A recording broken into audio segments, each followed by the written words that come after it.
Work on the eProc model started in 2006, and for the first 1 year, a thorough study was done of each department in the government for developing specific modules.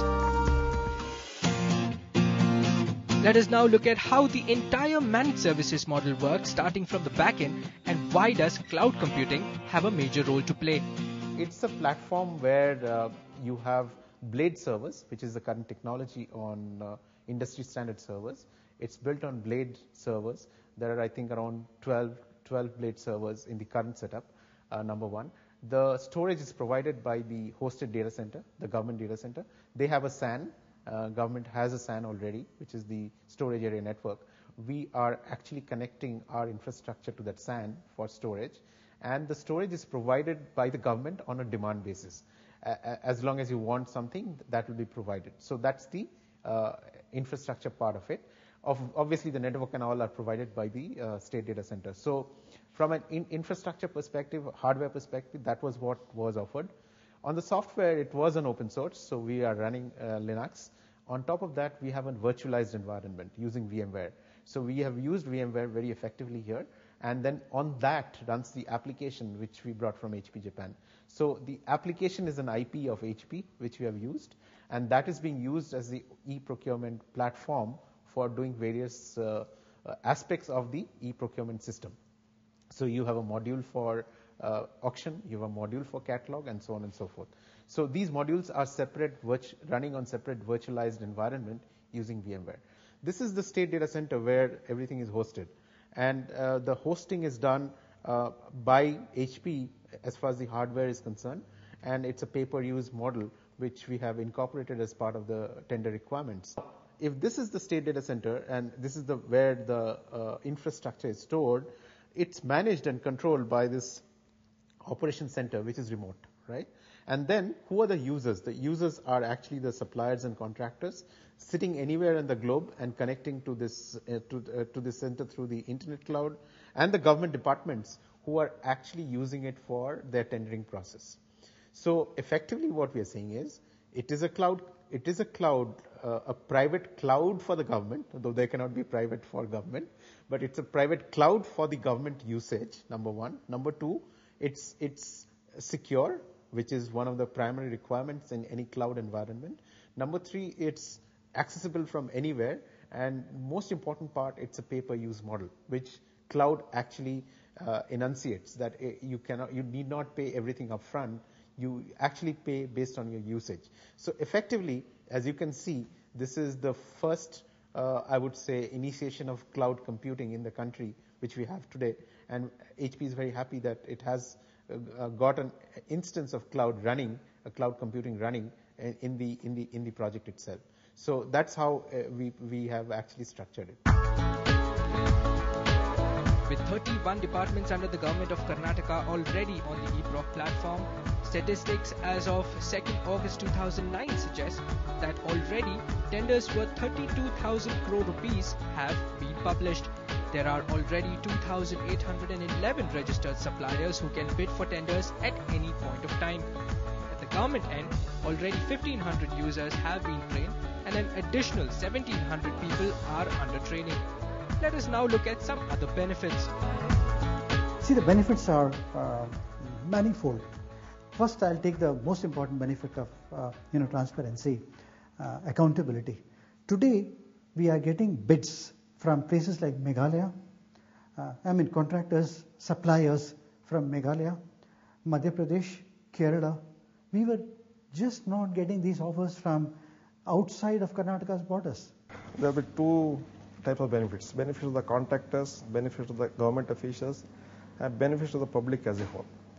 So for the contractors, he will be having a benefit of registering only once. So once he registers, he can apply for any tender in any department. And secondly, the downloading of tender document is very much free. Earlier, some of the engineers, just to see that nobody purchases, they were actually putting a amount of 1 lakh per document, 2 lakhs, which are not necessary, so that nobody purchases. Only 2-3 people can purchase it. Now it is free.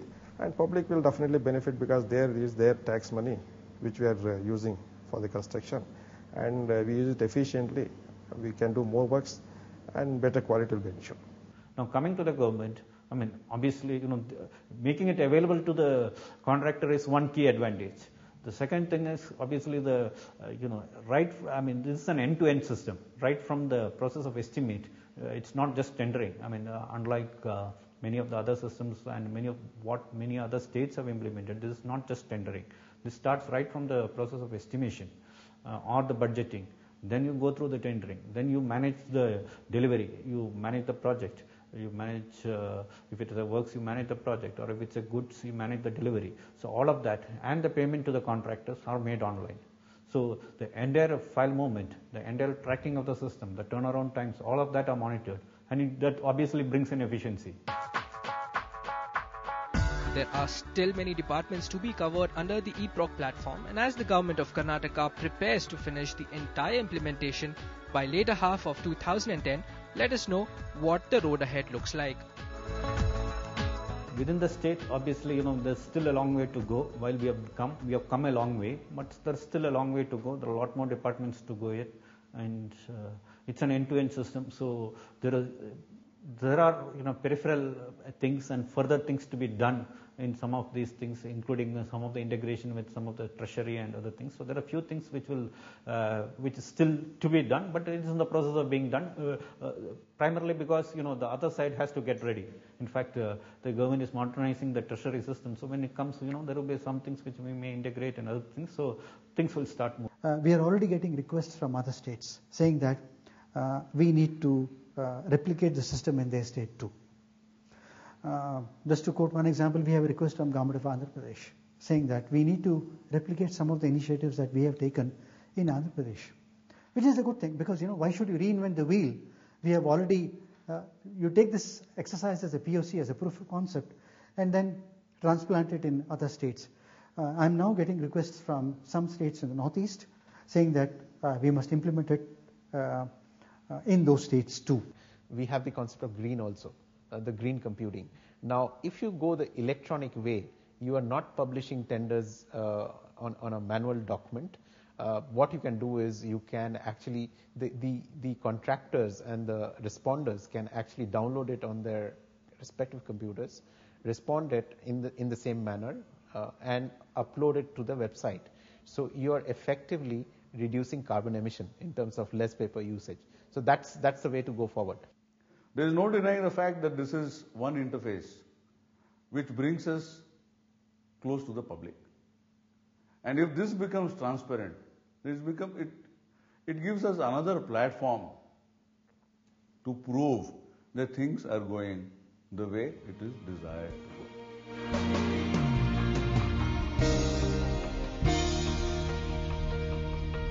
The government of Karnataka's classic example can be a model to be looked up by other states in charting a clear roadmap for e-governance. This is Angelo Matthews from Bangalore for BizTech2 TV.